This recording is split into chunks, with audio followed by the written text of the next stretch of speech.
समुत्कर्ष समिति द्वारा आयोजित समुत्कर्ष पुस्तक माला के चतुर्थ पुष्प के ऑनलाइन विमोचन एवं पुस्तक परिचय कार्यक्रम में आप सभी संस्कृति प्रेमी देवियों और सज्जनों का हार्दिक स्वागत एवं अभिनंदन है।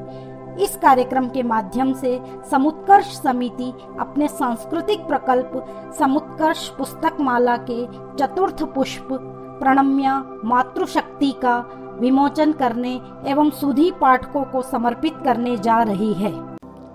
आज के हमारे इस चिरस्मरणीय कार्यक्रम एवं प्रणम्या मातृशक्ति पुस्तक के लिए विश्व के सबसे बड़े महिला संगठन राष्ट्र सेविका समिति की वंदनीय प्रमुख संचालिका माननीय शांता कुमारी का शुभेच्छा संदेश प्राप्त हुआ है।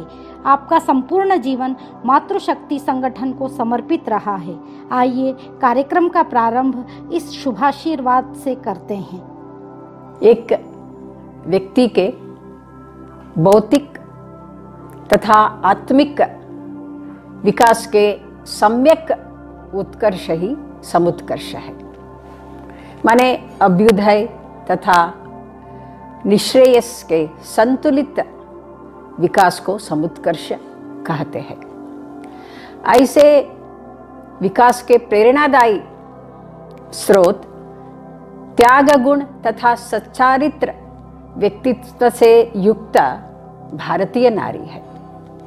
सुशीला सुधीरा बनकर अपना समर्थ नेतृत्व को दिखाने वाली भारतीय नारी प्रणम्या मातृशक्ति सम्मान स्वयं प्राप्त करती है।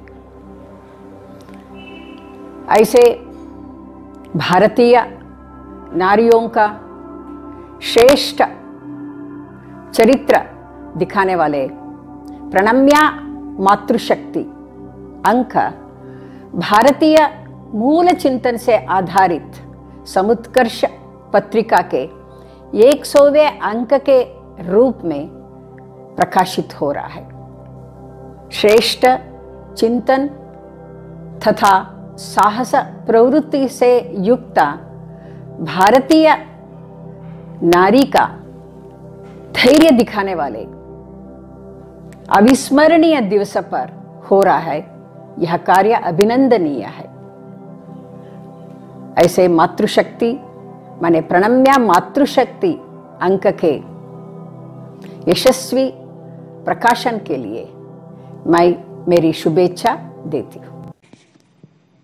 कार्यक्रम की श्रृंखला में अब हमारे बीच प्रणम्या मातृशक्ति पुस्तक को लेकर आ रही हैं Chittor urban cooperative bank limited Chittorgarh की मैनेजिंग डायरेक्टर आदरणीय वंदना जी वजीरानी।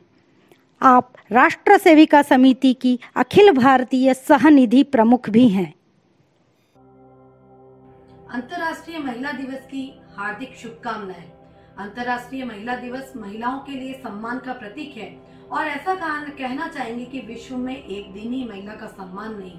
भारतीय संस्कृति ऐसी है जिसमें हर दिन हर क्षण हर पल महिलाओं का सम्मान हुआ है। सर्वप्रथम मैं समुत्कर्ष समिति का बहुत बहुत अभिनंदन करती हूँ कि उन्होंने प्रणम्या मातृशक्ति जैसा अंक देकर महिलाओं के जीवन चरित्र को सबके सामने उजागर किया है।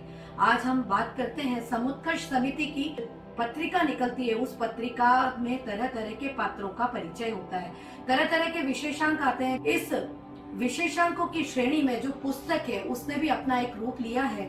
यह तीसरी पुस्तक प्रणम्या मातृशक्ति, इनके संपादकीय मंडल को मैं नमन करती हूँ। इसमें जितने पात्र परिचय हैं उनको भी मैं नमन करती हूँ। हमारी संस्कृति में द्रौपदी, सीता माता, कर्मवती, पद्मावती, अहिल्याबाई ऐसे अनेकों अनेक चरित्रों का वर्णन इसमें दिया गया है और उन सब का अध्ययन हम स्वयं करें, अपनी पीढ़ी को कराएं।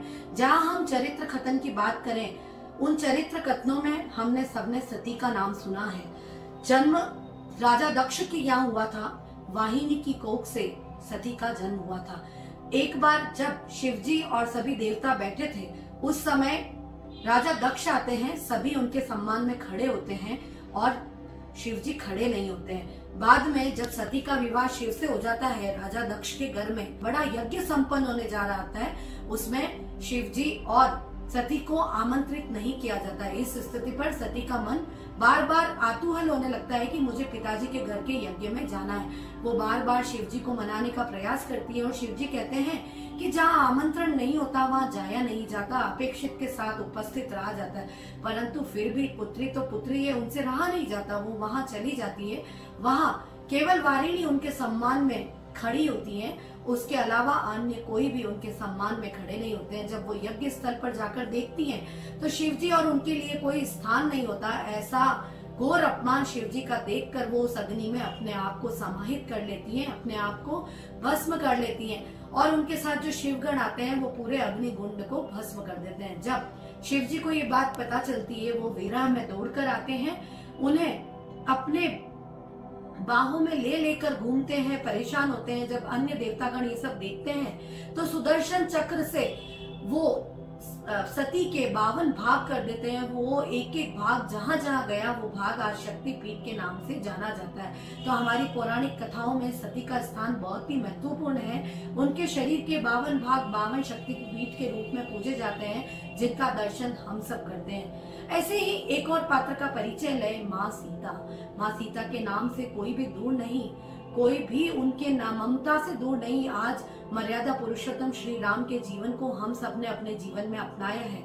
उसी तरह माँ सीता का प्रेम, माँ सीता का ममत्व, माँ सीता जैसी पत्नी, माँ सीता जैसी माँ सीता जैसी बहू पूरे जग को मिले, ये कल्पना लेकर लोग प्रार्थनाएं करते हैं। माँ सीता के जीवन को भी हम देखेंगे तो राजा जनक के घर में उनका जन्म होता है और महाराजा दशरथ के पुत्र राम से एक विशेष प्रकार के धनुष को तोड़कर उनका विवाह संपन्न होता है।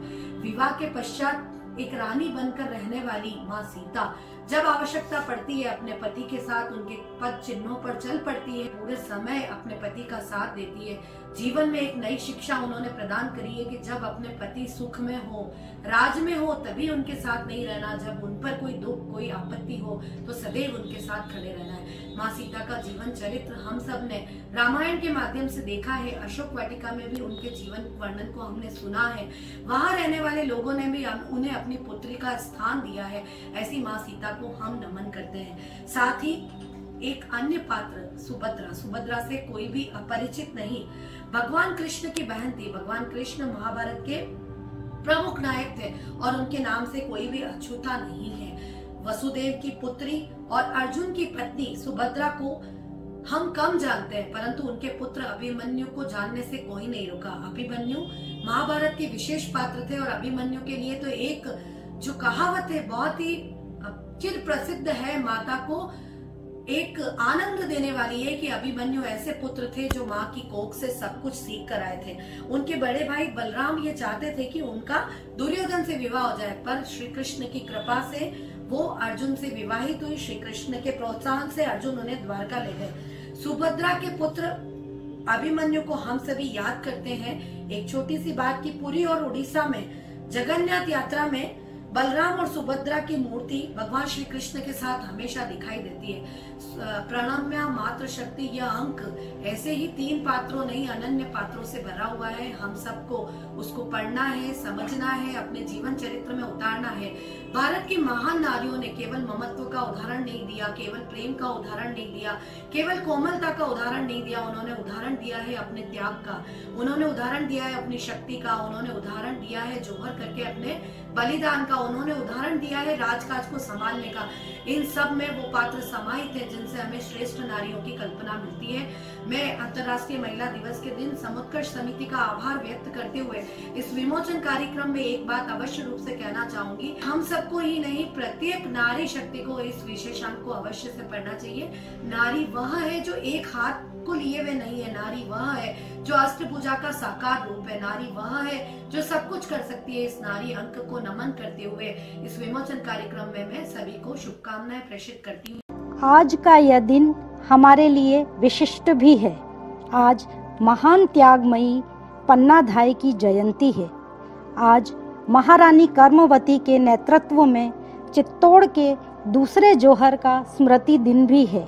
साथ ही मातृशक्ति को समर्पित अंतर्राष्ट्रीय महिला दिवस भी है।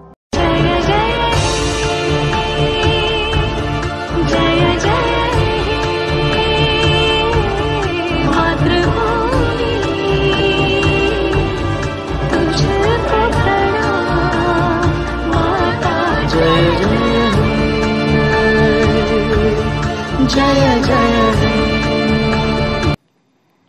समुत्कर्ष पुस्तक माला के चतुर्थ पुष्प प्रणम्या मातृशक्ति से पहले प्रथम पुष्प जननायक प्रताप के रूप में वर्ष 2016 में प्रकाशित हो चुका है।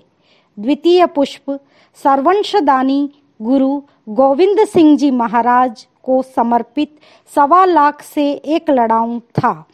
कार्यक्रम की अगली कड़ी में हमारे बीच आ रही हैं आदरणीय दर्शना जी शर्मा। आप अतिरिक्त जिला शिक्षा अधिकारी माध्यमिक मुख्यालय अजमेर है। साथ ही आप राष्ट्र सेविका समिति के चित्तौड़ प्रांत की बौद्धिक प्रमुख भी रही हैं।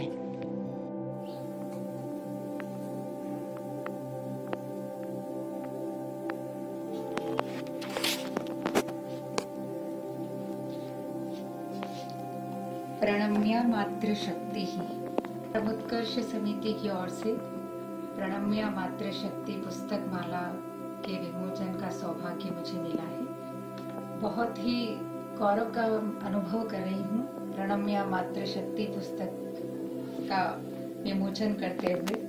भक्ति, शक्ति और श्रेष्ठ चरित्र वाली नारियों की गौरव गाथा, इसकी एक सुंदर परंपरा इस पुस्तक के माध्यम से समाज में प्रकाशित करने का बीड़ा जो समुत्कर्ष समिति ने उठाया है, उस समुत्कर्ष समिति के सभी सदस्यों, महानुभावों और विद्वानों का मैं हार्दिक स्वागत और अभिनंदन करती हूँ कि हमारे समाज में महानारियों को की परंपरा को स्थापित करने के लिए उनके द्वारा उठाया गया यह कदम अभिनंदनीय है। प्रणम्या मातृशक्ति पुस्तक में सर्वप्रथम आज 8 मार्च 2021 के दिन उस महान महिला को याद करने का अवसर है। महारानी कर्मवती 8 मार्च को ही पन्नाधाय का अवतरण हुआ था और महारानी कर्मवती ने चित्तौड़ के दूसरे साके के तहत जोहर किया था, वह अविस्मरणीय दिन भी आज ही है। तो निश्चित रूप से आज के इस ऐतिहासिक दिन पर इस पुस्तक का विमोचन हो रहा है, तो निश्चय ही हमारी समाज में महिलाओं के लिए यह एक प्रेरणास्पद रहेगी। इस पुस्तक में महारानी कर्मवती के बारे में भी बताया है। महारानी कर्मवती महाराणा सांगा की पत्नी थी। महाराणा सांगा के स्वर्गवास के पश्चात विक्रमादित्य और उनके दूसरे भाई दोनों के मध्य संघर्ष हुआ। विक्रमादित्य ने शासन किया, लेकिन विक्रमादित्य ने जागीरदारों को और सामंतों को नाराज कर दिया और वे उन्हें छोड़कर चले गए। और ऐसे क्रिटिक समय में बहादुर शाह ने गुजरात से चित्तौड़ पर आक्रमण किया। महारानी कर्मवती ने सभी राजपूतों का आह्वान करने के लिए एक बहुत ओज भरा पत्र लिखा और उस पत्र ने इतना सभी सामंतों को और जागीरदारों को तैयार किया, उनकी मानसिक स्थिति को बाहर निकाला और उन सब लोगों ने की मनस्थिति महारानी ने ऐसी तैयार की कि हम सभी को मिलकर चित्तौड़ की रक्षा करनी है और बहादुर शाह को चित्तौड़ पर आधिपत्य स्थापित करने नहीं देना है। सभी राजपूत उनकी इस भावना से प्रेरित हुए, जगे और उन्होंने युद्ध किया और बहादुर शाह को भगाया। और इधर महारानी कर्मवती ने अपनी सखियों के साथ जोहर किया, जो कि आज भी हम सब के लिए इतिहास में प्रेरणास्पद है कि राजपूत महिलाएं कभी भी शौर्य के लिए भी और जोहर में भी पीछे नहीं रही हैं। महारानी कर्मवती के बाद इसमें हाड़ी रानी के बारे में भी बताया है। हाड़ी रानी राजस्थान के इतिहास का क्षितिज पर चमकता हुआ सितारा है और हम सभी जानते हैं कि हाड़ी रानी राव रतन सिंह की धर्मपत्नी थी। नई नवेली दुल्हन को छोड़कर रतन सिंह को महाराणा राज सिंह के आदेश पर, क्योंकि औरंगजेब ने चारुमती से विवाह करने की इच्छा व्यक्त की थी। चारुमती किशनगढ़ की राजकुमारी थी जो कि औरंगजेब से विवाह नहीं करना चाहती थी। उन्होंने महाराणा राज सिंह को प्रणाम करते हुए निवेदन किया कि मैं आपसे विवाह करना चाहती हूँ, और इसी कारण से महाराणा राज सिंह ने राव रतन सिंह को कहा कि आप अपने 50,000 सैनिकों को साथ ले जाएं और वहां पर जाकर औरंगजेब को रोकें। इसी दौरान मैं चारुमती से विवाह करूंगा और चारुमती की इच्छा को पूरी करूंगा। राणा रतन सिंह को अपनी हाड़ी रानी को छोड़कर जाने की इच्छा नहीं थी।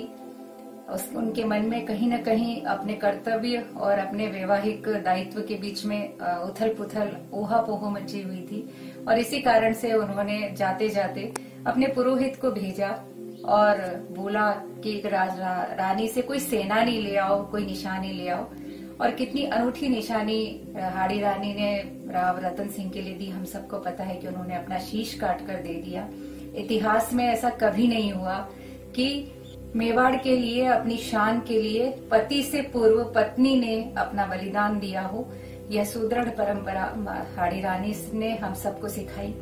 आज हम सभी के लिए प्रेरणा का विषय है कि देश और समाज में पर यदि कोई संकट आता है तो उसमें अपने परिवारजन में पुरुषों से पहले ही महिलाएं संकल्पित होकर आगे आएं और हमारे देश और समाज को बचाएं। इस संकल्प के साथ हाड़ी रानी के अलावा इसमें महारानी लक्ष्मीबाई के बारे में हम सभी जानते हैं। छोटी सी मनु जिसने बचपन से ही घोड़ों पर चलना, घोड़े दौड़ाना और मन में हमेशा हाथी पर बैठने की इच्छा कि मुझे भी हाथी पर बैठना है। और पेशवा बाजीराव के पुत्रों ने यदि मनु को साथ नहीं लिया और उनके बाबा ने उनको सिखाने के लिए, मस्तिष्क भ्रम करने के लिए, ताकि वो अपनी जिद छोड़ दें, उन्हें कहा कि वो राजा के पुत्र हैं बाजीराव और इसीलिए वो चले गए, तुम्हें साथ नहीं ले जा रहे हैं, तुम्हारे भाग्य में हाथी नहीं है।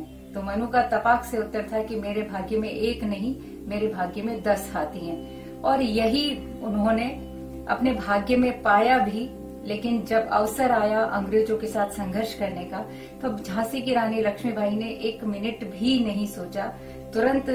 आज भी इतिहास में केवल एक ही महिला का दर्शन होता है जिसकी घोड़े पर सवारी करते हुए और उसके पीठ के पीछे बंधा हुआ एक छोटा सा अबोध बालक। महारानी ने अपनी मातृत्व की जिम्मेदारी के साथ साथ झांसी की रानी लक्ष्मीबाई ने अपनी झांसी नहीं दूंगी, अपने इस नारे को जीवन में बुलंद रखा और उन्होंने अपने अंतिम क्षण तक झांसी को अंग्रेजों को नहीं दिया। इस पुस्तक में, जो कि समुत्कर्ष समिति के द्वारा प्रकाशित की जा रही है, झांसी की रानी के अलावा महारानी चेन्नम्मा कित्तूर की रानी के नाम से जो प्रसिद्ध है, और उन्होंने भी अंग्रेजों के साथ संघर्ष करते हुए तत्कालीन जिला कलेक्टर धारवाड़ के उनके आदेशों की पालना नहीं की और अपना कित्तूर जो था वो जीते जी अंग्रेजों को समर्पित नहीं किया। इसका एक अनुपम उदाहरण है। तो आज 8 मार्च को इस प्रणम्या मातृशक्ति का विमोचन करते हुए हम सभी नारियां यह संकल्प लें, हम यह प्रेरणा लें कि निश्चित रूप से हम भी इन आदर्श नारियों की तरह से अपने देश, अपने समाज और अपने धर्म की रक्षा के लिए प्रतिबद्ध होंगी और अपने दायित्व का निर्वहन करेंगी। अपने परिवार में अपने पति, अपने बच्चों और अपने घर के अन्य सदस्यों को इस प्रकार से प्रेरित करें कि वे हमेशा राष्ट्र की रक्षा के लिए तत्पर रहेंगे। धन्यवाद। समुत्कर्ष पुस्तक माला के तृतीय पुष्प के रूप में हिंदुत्व के वैश्विक उद्घोषक स्वामी विवेकानंद पुस्तक का प्रकाशन किया जा चुका है। इस चतुर्थ पुस्तक माला को आपके बीच ला रही हैं आदरणीय अलका जी मुंदड़ा। आप मातृशक्ति की सेवा को समर्पित होने के साथ साथ भारतीय जनता पार्टी की राजस्थान इकाई की महिला मोर्चा अध्यक्ष भी हैं। मैं भारत माता के चरणों में प्रणाम करते हुए आज आप सबको भारत की महान विभूति महिलाओं के बारे में कुछ बताना चाहूंगी। भारतवर्ष आदिकाल से ही महिला को देवी रूप में पूजता आया है और ऐसी कल्पना करता रहा है कि दुनिया की जगत जननी माता ही है। माता ही वो है जो अपने बच्चों को संस्कार देती है, शिक्षा दीक्षा देती है और विविध रूपों में उनका पालन पोषण करती है और अंत समय तक माता पुरुष का साथ देती है और वह पुरुष पूर्ण तभी होता है जब माता का साथ उसे मिला रहता है। मैं आज आप सबसे ये बताते हुए मुझे बहुत हर्ष हो रहा है कि कई बार हम सोचते हैं कि महान विभूतियों के बारे में कहीं कोई हमें अच्छा संकलन मिले, कुछ ऐसा प्रभाव उत्पन्न करने वाली कोई ऐसी अच्छी पुस्तिका मिले जिसके विविध रूपों के बारे में जिनकी हमें जानकारी नहीं है और जो बहनें पूर्व काल से ही विविध क्षेत्रों में, चाहे सामाजिक रहा हो, धार्मिक रहा हो, राजनीतिक रहा हो या कला विशिष्ट रहा हो, भक्ति का रहा हो, ऐसी माताएं बहनें जिन्होंने विशिष्ट स्थान प्रदान किया भारत भूमि को, इसमें अपनी भावनाओं से एक जनता के अंदर अलग जगाई, ऐसी बहनों के बारे में पढ़ने का सदैव से मन रहा है। बहुत समय बाद एक बहुत अच्छी पुस्तक प्रणम्या मातृशक्ति ये मुझे मिली है और ये इतनी अच्छी पुस्तिका है, मेरे को बताते हुए गर्व हो रहा है कि न केवल राजस्थान से, पूरे समृद्ध हिंदुस्तान से विविध मातृशक्तियों का इसमें उल्लेख किया गया है और सभी मातृशक्तियां अपने अपने जगह पर एक विशिष्ट स्थान रखती हैं। ऐसी कुछ एक मातृशक्तियों का मैं आज आपके सामने थोड़ा सा वर्णन करना चाहती हूँ, जिन्होंने अपने शौर्य से, अपनी धार्मिक आस्थाओं से, अपनी प्रतिबद्धता से समाज को नई दिशा दी। सर्वप्रथम मैं विद्या के अलग जगाने के रूप में एक छोटी सी बालिका, आदिवासी बालिका जो राजस्थान से है, डूंगरपुर की थी, कालीबाई, उसका वर्णन करना चाहूंगी। स्वतंत्रता संग्राम जोरों में था। तत्कालीन डूंगरपुर के महारावल नहीं चाहते थे कि वनवासी क्षेत्र का कोई आदिवासी पढ़े लिखे और कुछ अच्छा उसे ज्ञान प्राप्त हो तो वे स्वतंत्रता की मांग करे।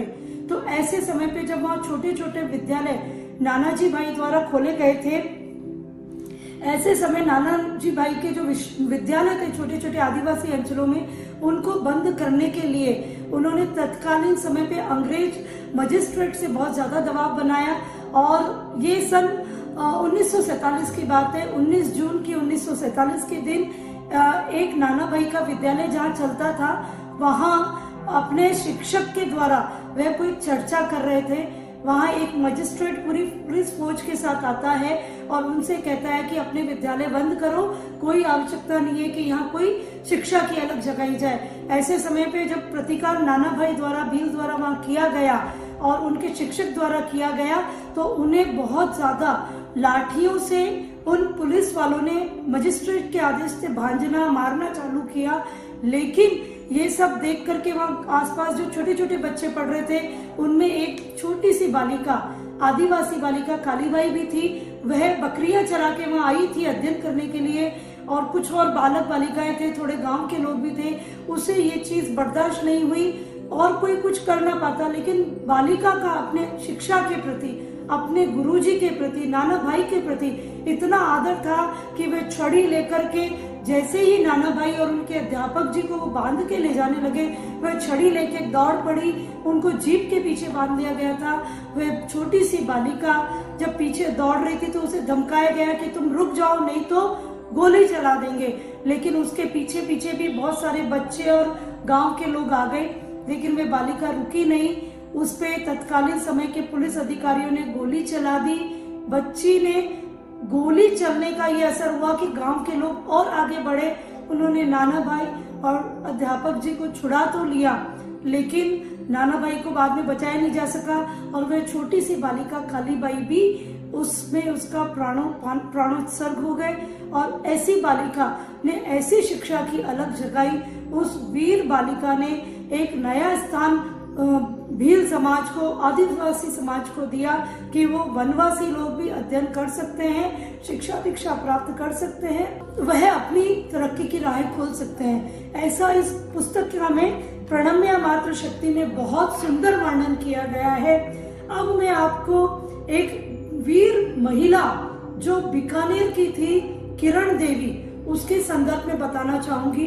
किरण देवी महाराणा प्रताप, जो उदयपुर के महाराणा थे, उनके छोटे भाई शक्ति सिंह जी की पुत्री थी और उसका ब्याह बीकानेर के पृथ्वीराज जी राठौड़ के साथ हुआ था। पृथ्वीराज जी राठौड़ तत्कालीन मुगल साम्राज्य में अकबर के यहाँ कार्यरत थे। अकबर उस समय पे नेरोज का एक नववर्ष उत्सव होता था, उसका एक मेला आयोजन करता था, मीना बाजार लगाता था। तो वो जो मीना बाजार था वह उसकी अकबर की कुत्सित मानसिकता को पूर्ण करने के लिए लगाया जाता था। महिलाओं के साथ उनको अगवा करना और उनके चरित्र को भंग करना, ऐसे बहुत से गंदे कार्य अकबर द्वारा किए जाते थे। ऐसे ही नेरोज के मेले में किरण देवी, क्योंकि मीना बाजार में महिलाएं आती थी, वहां अकबर बुरके में आता था। उसने बुरके में जब वो आया तो उस नेरोज के मेले में किरण देवी गई हुई थी। वहां उन्होंने उसकी सुंदरता को देख के अकबर मुग्ध हो गया और उसने उनके पति को कहीं दूर युद्ध क्षेत्र में भेज दिया। तब युद्ध क्षेत्र में जाने के बाद किरण देवी नेरोज के मेले में वहां आई थी। उन्हें पकड़ने की कोशिश अकबर द्वारा की गई, लेकिन वह बड़ी ही, क्योंकि उसमें राणाओं का रक्त था, वो बड़ी ही वीर और बुद्धिमती थी। उन्होंने अपने पैर के झटके से अकबर को नीचे जमीन पे गिरा दिया और छपी हुई कटार निकाल के उसके गर्दन पे रख दी और उनको धमकाया कि अकबर, तुम अपनी गंदी हरकतें बंद कर दो। स्त्री वेश में आकर के महिलाओं का अपमान करने का कोई अधिकार नहीं है और मैं तुम्हें अभी मार दूंगी। तो जब अकबर ने देखा कि एक वीर महिला इस तरह पे उस पे आक्रमण कर सकती है, वह वहां हाथ जोड़ के उनपे किरण देवी के सामने गिड़गिड़ाने लगा और उसने कहा कि मैं आपको अपने धर्म की सौगंध है, आपको गाय माता की सौगंध है, आपका जो हिंदू धर्म है वह सबकी रक्षा करता है और शरण में जो भी आ जाता है उसको माफ कर देता है। तो आपको गाय की सौगंध, धर्म की सौगंध है कि आप मुझे माफ कर दो, मैं ऐसी गलत हरकत नहीं करूंगा। तब किरण देवी का जवाब था कि मैं तुम्हें अभी मार सकती हूँ, मेरे जो उद्देश्य है, मेरा जो शरीर में रक्त है वह महाराणाओं का रक्त है जो कभी झुकता नहीं। कभी हम लोग अपनी जान दे सकते हैं तो दूसरे की अपनी इज्जत बचाने के लिए जान ले भी सकते हैं, ऐसा किरण देवी ने कहा। और उन्होंने वह कटार सिर्फ उनको कहा कि अब तुम कभी भी, अकबर को कहा कि कभी भी नेरोज का आप ये मेला कभी आयोजित नहीं करोगे और महिलाओं के साथ कोई दुर्व्यवहार नहीं करोगे। अगर तुम अपनी माँ की और कुरान की कसम खाते हो तो मैं तुम्हें छोड़ देती हूँ। तो अब अकबर ने तत्कालीन परिस्थितिवश उससे माफी मांगी और कहा कि मैं मेरी माँ की और कुरान की सौगंध खाता हूँ, मैं कभी भी नेरोज का जो मेला है वो कभी भी नहीं आयोजित करूंगा और मीना बाजार कभी भी नहीं लगेगा। ये उस समय की बहुत बड़ी एक विजय थी जो एक राजपूत महिला ने उस समय के बादशाह को अपने घुटनों में टिका दिया, नीचे गिरा दिया और वह माफी मांगता रहा। तो ऐसी कुछ कहानियों का संग्रह, जिसमें एक हमारे उदयपुर के पास में राजसमंद जिला है, वहाँ भक्तिमती भूरीबाई हुई थी। वह भूरीबाई संत महात्मा की तरह उनका जीवन था और एक छोटे से सुतार परिवार में उनका जन्म हुआ था। उनकी शादी उनके माता पिता ने केसरबाई और रूपा जी ने कम आयु में एक अधेड़ व्यक्ति से कर दी थी, लेकिन कुछ समय बाद बीमारी से उनके पति का देहावसान हो गया।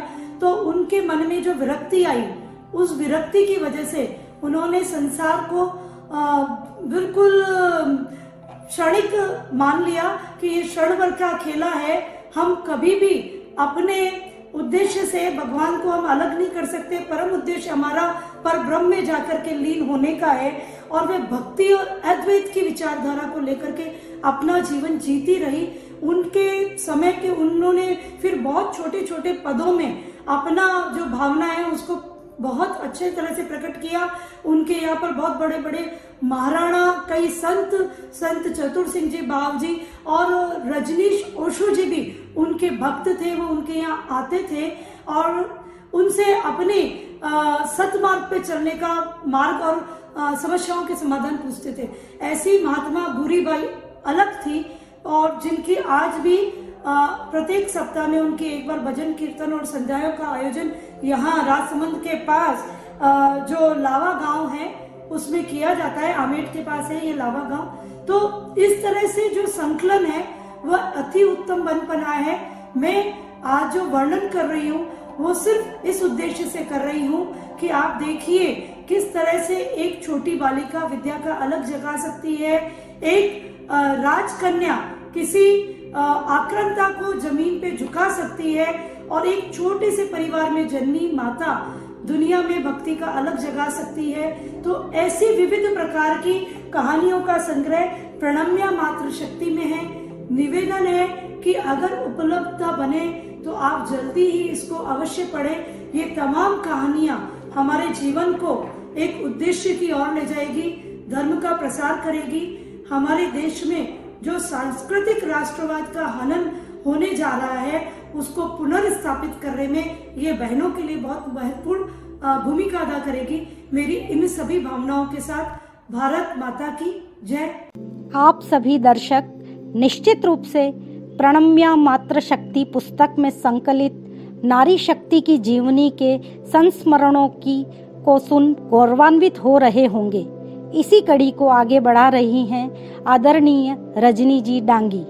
आप प्रतिष्ठित उद्योगपति एवं नगर निगम उदयपुर की प्रथम महापौर रह चुकी हैं। आज हर्ष का विषय है प्रणम्या मातृशक्ति। यह जो पुस्तक है इसका आज विमोचन है। इस अवसर पर मैं पूरी समुत्कर्ष समिति को हार्दिक बधाई देना चाहती हूँ और निश्चित ही यह अंक जो है प्राचीन महिलाएं एवं अर्वाचीन काल तक की महिलाओं के जीवन का वृतांत इसमें है। उसको पढ़कर हमारी वर्तमान पीढ़ी अच्छी प्रेरणा लेगी, उनके मन के अंदर गौरव अनुभूति भी होगी और देशभक्ति के भाव भी जगेंगे। मैं अभी पन्नाधाय के बारे में आपसे बात करना चाहूंगी कि ऐसी एक माँ जिसने अपने राजपुत्र को बचाने के लिए अपने बेटे का बलिदान कर दिया। पन्नाधाय चित्तौड़ के महाराजा उदय सिंह की धाय माँ थी और जब उसको पता चला कि विक्रमादित्य का चित्तौड़ के राणा का देहांत हो गया है, उनको मार डाला है और बनवीर नंगी तलवार लेकर महलों की तरफ आ रहा है।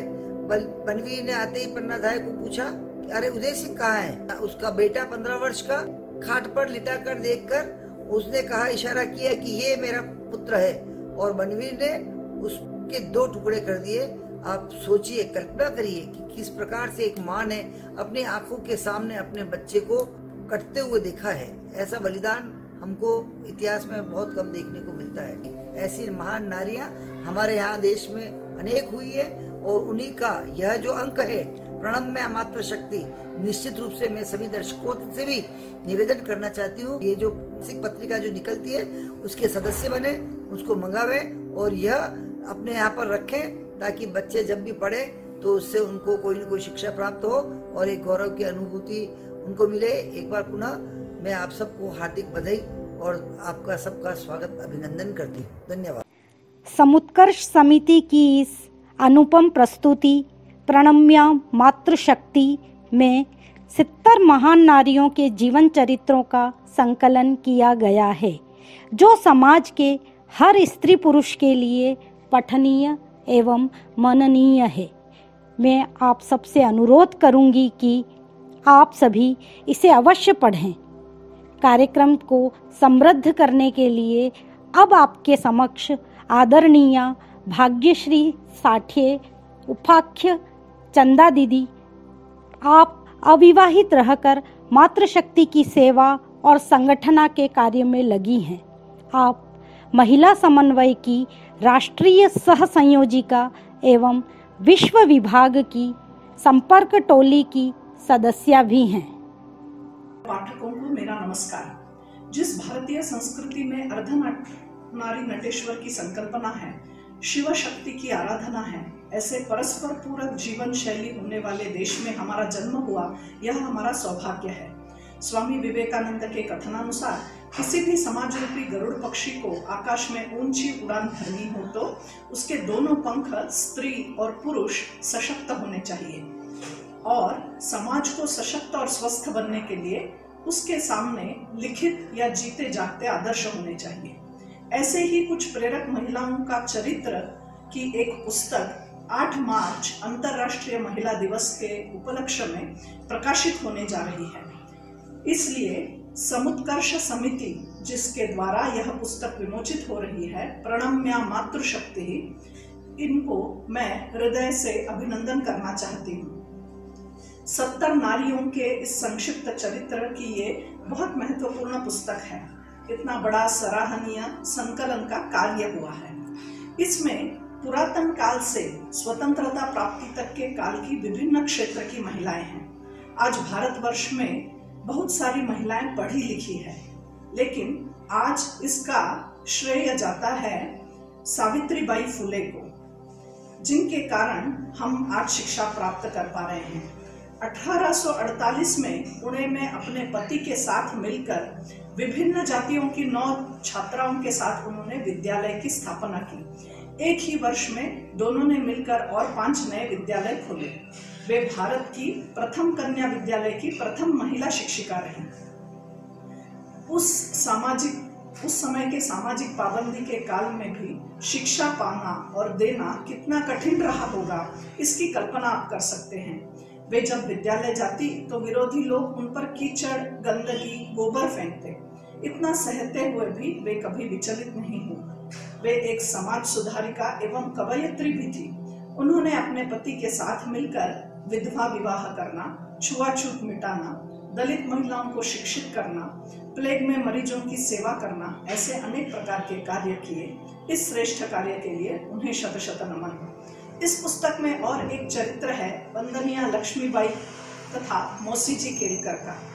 वंदनीय मौसी जी अर्थात विश्व के सबसे बड़े महिला संगठन राष्ट्र सेविका समिति की संस्थापिका। अपने 6 पुत्र और 2 पुत्रियों का बड़ा परिवार उन्होंने संभाला। मात्र 27 वर्ष की आयु में पति के देहांत के पश्चात डटकर सभी संकटों का सामना किया। अपने घर के कामकाज के लिए समाज के विरोध के बावजूद भी हरिजन महिला को रखा।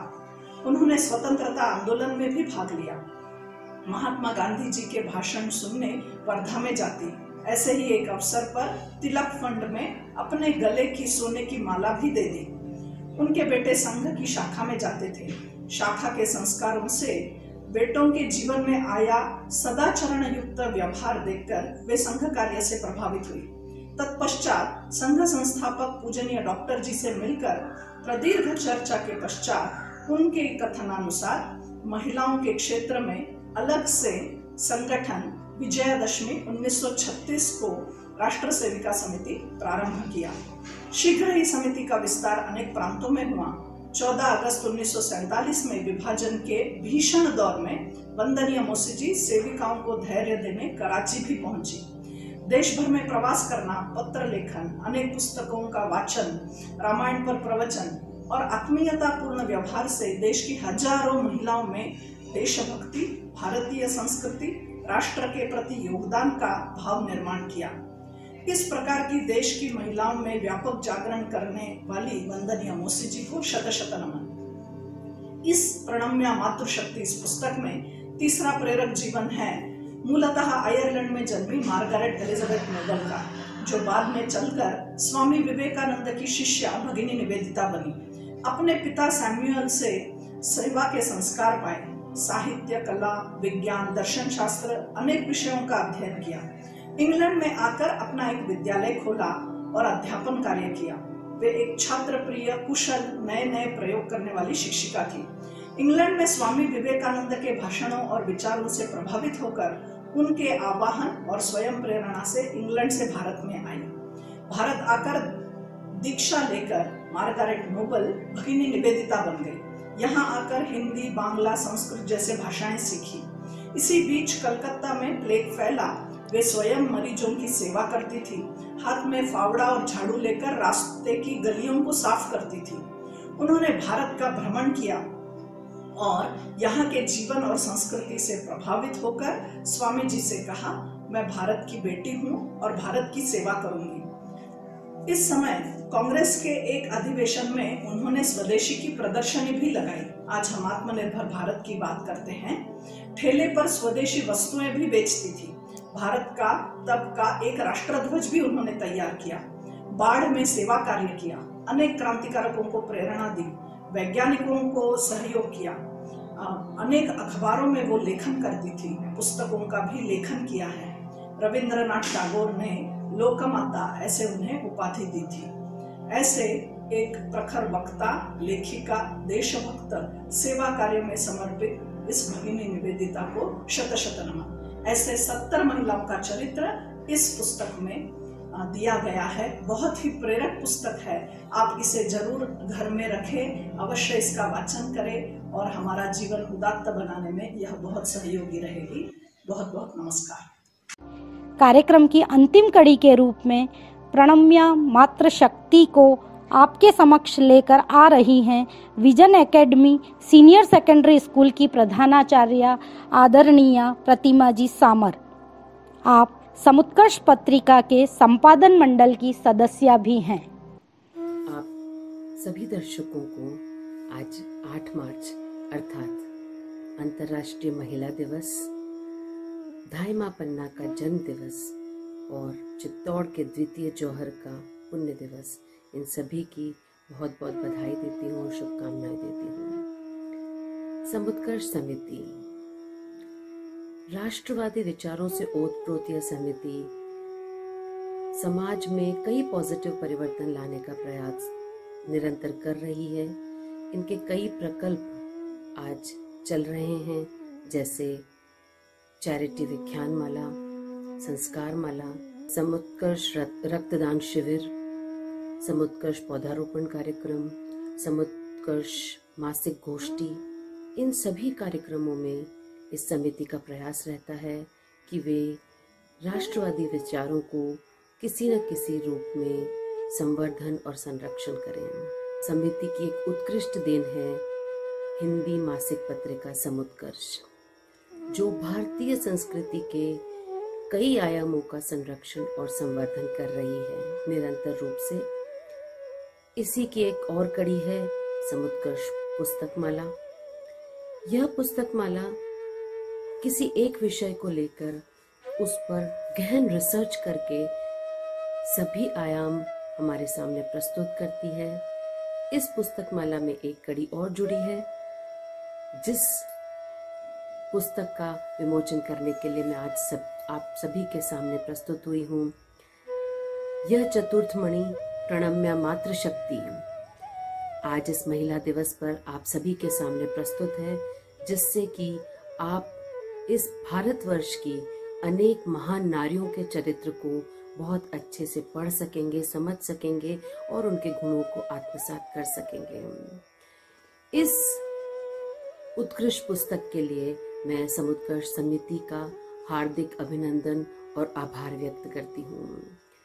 यह पुस्तक, इसके अंदर लगभग 70 नारी चरित्रों का वर्णन किया गया है। उसमें से कुछ महान नारियां जो आपके सामने प्रस्तुत करना चाहूंगी वो हैं माता शबरी, माता सीता, सावित्रीबाई फूले, महारानी लक्ष्मीबाई, रानी पद्मिनी, रानी अहिल्याबाई होलकर, मीराबाई, रानी दुर्गावती आदि। ये सभी महान नारियां जिन्होंने अपना दायित्व और कर्तव्य पूरी निष्ठा से पूरा किया और समाज में एक उत्क्रांति पैदा की, वो सभी समाज के आयामों को संरक्षित करती हैं।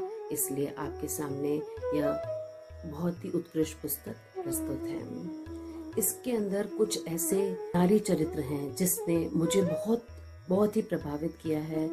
उन नारी चरित्रों में रुक्मिणी, जो कि श्री कृष्ण की पत्नी थी, वे विदर्भ के राजा भीष्म की पुत्री हैं और उन्होंने अपने आराध्य देव कृष्ण को पाने के लिए अनेक संघर्ष किए और उस अनवरत संघर्ष की प्रेरणा हमें देती है। फिर आती हैं महामानवी मंदालसा। वे एक महारानी थी और उन्होंने अपने माँ और महारानी दोनों के कर्तव्य का पूरी रूप से पालन किया और उन्होंने हमारे सामने एक आदर्श प्रस्तुत किया। क्योंकि धर्म की उस समय बहुत प्रभावना नहीं थी, तो उन्होंने धर्म को स्थापित करने के लिए अपने 7 पुत्रों को दीक्षा देकर संन्यास ग्रहण करवाया और धर्म की प्रभावना की। और उनका 8वें पुत्र को जब उनको राजा की जरूरत थी तो उन्होंने उन्हें सब राजसी गुणों से संरक्षित करके और उस पुत्र को उत्कृष्ट राजा बनाया। फिर एक कैरेक्टर जो था वो मुझे बहुत अच्छा लगा है, वो है राजकुमारी रत्नावती, जैसलमेर नरेश महारावल रतन सिंह की पुत्री रत्नावती, जिन्हें महाराजा ने जैसलमेर दुर्ग की रक्षा करने के लिए कहा था। तो उन्होंने अपने जान की बाजी लगाकर भी उस दुर्ग की रक्षा की। और वे वीरांगना तो थी ही, और उसके साथ साथ उनमें देवीय गुण भी थे। उन्होंने अपने शत्रु मलिक कफूर को, जिसको कैदी बनाया था, रसद की आपूर्ति पूरी न होने पर भी खुद भूखी रही, मगर अपने दुश्मन को भी उन्होंने पूरा खाना दिया।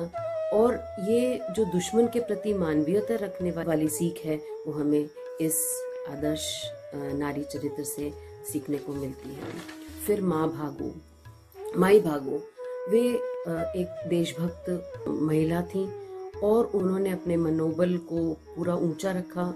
उन्होंने अपने सैनिकों के मनोबल को बढ़ाया और उन्होंने जो गोविंद सिंह जी थे, उनके प्राणों की रक्षा करने पर अपने खुद के प्राणों का बलिदान कर दिया। गुरु के लिए समर्पित भावना, ये हमें इस चरित्र से सीखने को मिलती है। फिर एक और कैरेक्टर है जिसने मुझे बहुत प्रभावित किया है, जो है मेवाड़ के महाराणा भीम सिंह की पुत्री कृष्णा कुमारी, जिसने अपनी सुंदरता पर इतना गुरूर न किया और उनके लिए अपने देश की रक्षा और अपने पिता का मान सम्मान यह सबसे ज्यादा महत्वपूर्ण था। इसलिए उन्होंने हंसते हंसते जहर का प्याला पी लिया।